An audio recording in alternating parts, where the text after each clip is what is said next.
We live in a world that's just always on, full speed ahead. But have you ever stopped to think? In all this rushing, what are we missing? It's those simple, really profound joys that are literally right in front of us. So today, we're going to dive into how to find that happiness. Not way out there at some imaginary finish line, but right here in the everyday. So, let me ask you something. Seriously, does your life ever feel like you're in an F1 race? I mean, foot to the floor from the second you wake up until you just completely crash at night.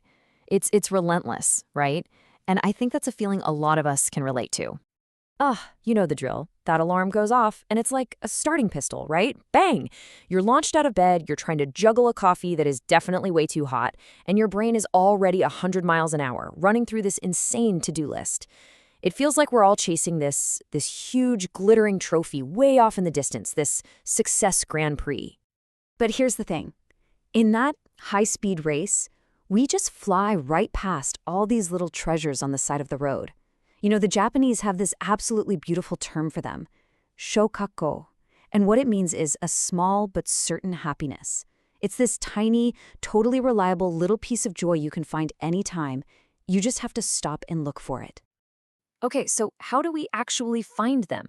Well, it all starts with just hitting the pause button. And I want to be really clear here, slowing down is not about being lazy. It's not about being unproductive, not at all. It's about shifting your whole perspective so you can actually see the life you're living. Think of it this way. Most of us are living life in what you might call express mode. Everything's a blur, it's super fast, and you're only focused on the destination.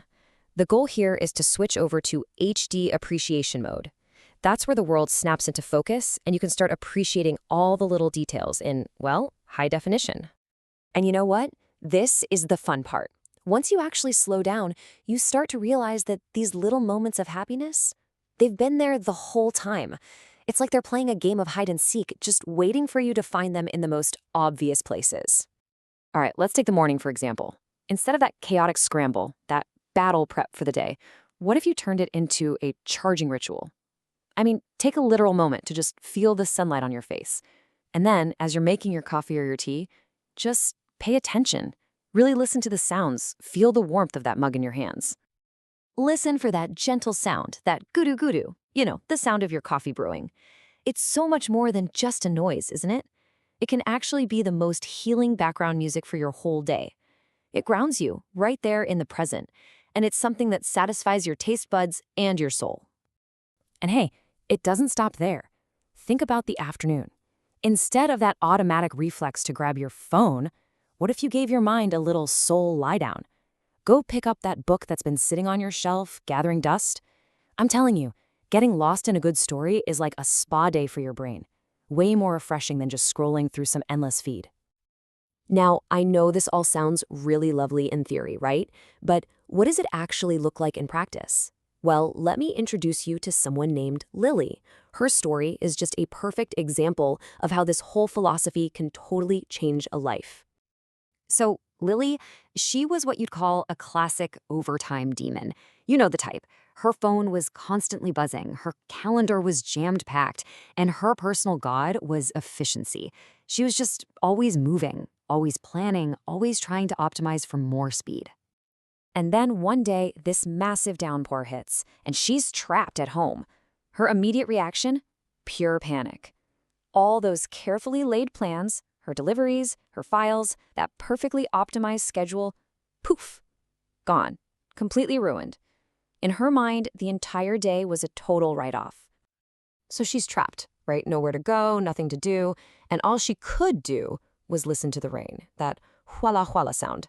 It was the sound of a forced pause, the kind of break she absolutely never would have taken for herself. So she's bored, she's frustrated, and she just kind of wanders into the kitchen. She finds some leftover vegetables and, really with nothing better to do, decides to make a simple soup. But as she started chopping the veggies and that amazing aroma started to fill the air, something inside her began to shift. So there she is, sitting by the window, just watching the rain fall. She takes her first spoonful of the soup, and in that one single moment, only one word comes to mind. Wow. And that one spoonful, It was a huge realization for her, a profound one. She realized true happiness wasn't waiting for her in the next promotion or after she finished that big project. No, it was right there, in that simple, warm bowl of soup that she'd made with her own two hands. You know, Lily's story brings us to this really incredible conclusion about these moments of joy. So often we think we need to earn our happiness or buy it, but the truth is, the most profound, most meaningful kind of happiness is very often completely free. That's right, the price tag is zero. Zilch. Nada. These incredible moments of happiness are basically life's free gifts, and they're available to every single one of us, every single day. I mean, just think about it for a second. That deep, comforting feeling of a meal you cooked for yourself, or the pure, unconditional love you get from a pet. What about that mental reset you get from just a quiet walk around the block when you're actually noticing the world around you? And that soft sound, that hulu hulu of a purring cat or a dog that's just happily sleeping, what is that? That's the sound of pure, uncomplicated love. It's a perfect reminder that connection and real contentment are actually really simple, elemental things. So I guess I'll leave you with this question. What do you think would happen if you just turned down your own life's speedometer? Even just a little bit. What kind of treasures do you think you might start to notice? Because at the end of the day, happiness isn't some trophy waiting for you at the finish line of a crazy, frantic race. It's not. It's scattered all along the track. It's waiting for you in every single moment that you choose to slow down, to pause, and to just truly feel.